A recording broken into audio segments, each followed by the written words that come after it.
pertanyaan pertama. Kalau karya kan kalian semua sudah dikenal. Kita nggak perlu ngomongin karya lagi. Tapi mungkin kita akan ngulik sedikit tentang hidup kalian di masa kecil gitu. Siapa sih yang membantu kalian untuk bisa tahu bahwa buku itu adalah dunia yang menyenangkan? Momennya tuh kira-kira seperti apa? Sekali sebulan ayah kami ngajak ke Gramedia kalau ada duit. Kamu boleh satu buku ke saya dan adik. Jadi dari situlah kami mulai menemukan dunia imajinasi yang bisa tiba-tiba membawa kita ke planet lain. Bisa ke bahkan bentuk zat lain. Jadi dari kecil memang membaca buku. Kalau ada bonus sedikit orang tuanya boleh 2. Jadi boleh 2 sebulan. Lama-lama jadi banyak. Bikin pustaka sendiri di rumah terus disewakan ke teman-teman di desa. Kalian boleh baca gitu. Bayarnya Rp100 satu buku gitu. Jadi memang sejak kecil. Kalau dulu teman-teman ada yang punya om tante, saudara, bapak koran hari Kamis ngelempar koran bobo. Nah saya mengalami itu tuh. Koran bobo itu hari Kamis datangnya. Jadi itu bacaan-bacaan di awal-awal gitu. Yang memperkenalkan baca buku ya orang tua saya. Jadi Gramedia itu bahkan logonya masih logo lama tuh. Sempat saya dimarahin sama ibu-ibu yang di Gramedia Padang. Kamu ngapain baca di pojok situ gitu. Mungkin karena bulan itu gue gak beli buku kali ya. Terus 2 tahunan lalu seminar di Gramedia Padang, gue samperin, Bu, saya dulu yang ibu marahin waktu kecil, baca colongan di sana. Tapi kalau nggak ada kejadian itu, saya nggak jadi penulis hari ini. Kalau aku nggak pernah tahu kalau buku adalah dunia yang menyenangkan. Lebih tepatnya itu adalah satu hal yang ibuku berikan selain sekolah dan les. Jadi nggak ada handphone, nggak ada televisi, nggak ada komputer waktu itu di rumah. Kebetulan buku pertamanya tuh aku bawa, nanti kita bahas. Jadi pada saat itu memang nggak pernah punya ekspektasi buku itu seperti apa. Nggak tahu buku itu akan seru, buku itu akan membosankan tuh nggak ada ekspektasi. Jadi nggak pernah disampaikan oleh mama, oleh ibu kayak kamu harus baca buku karena ini sangat seru dan menyenangkan tuh nggak pernah ada deskripsi itu tentang buku dari ibuku. Itu pure satu-satunya hal yang dia kasih karena kayak ya udah aku nggak punya hiburan lain nih, dengan terpaksa baca tuh satu buku, terus akhirnya suka. Jadi satu buku itu yang paling atas ini aku baca berulang kali sampai penyok-penyok, sampai udah kena bekas susu, bekas apapun tuh udah nempel-nempel di buku itu. Terus Bu boleh deh satu lagi. Karena hari ini kita bicara buku-buku para penulis, langsung aja ya, aku mau tanya. Apa buku yang paling berpengaruh di hidup kalian? Ini buku yang tadi udah aku sempat mention. Ini buku pertamanya. Oh, aku seneng deh. I love this question.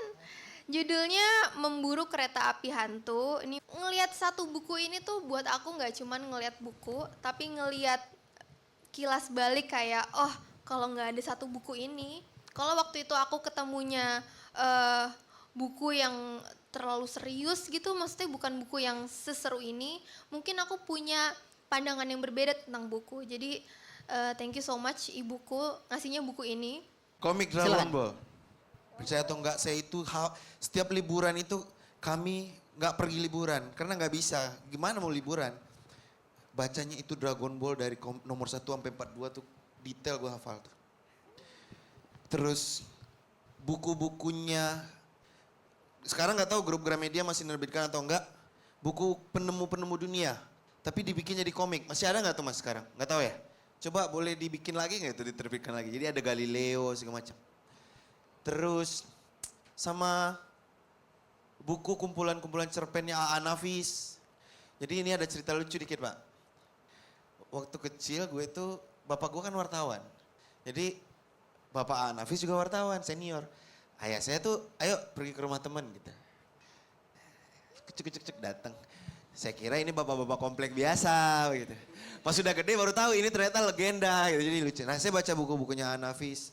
Saya baca juga Erpul tuh. Bener-bener itu saya baca lagi. Itu gue hafal dulu tuh ibu kota negara mana. Sekarang udah gak ingat. Apa sih pengaruh kegemaran membaca buku di masa kecil yang masih terbawa sampai sekarang untuk membaca apapun itu? Apa hal baik dari membaca buku atau kebiasaan membaca buku di masa kecil? Saya mulai paham bahwa seorang penjahat itu bisa jadi sangat baik dan orang yang baik itu bisa jadi sangat jahat. Saat Son Goku di planet Namek waktu mau ngalahin Frieza, itu scene itu sangat epic, Pak. Semua cerita yang ada di dunia ternyata ada tokoh-tokoh seperti ini.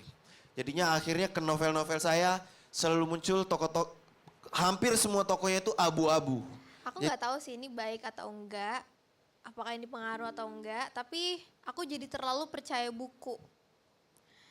Dalam artian kalau misalkan aku baca sebuah buku misalkan tentang percintaan apa gitu, atau beberapa yang suka aku rangkum kayak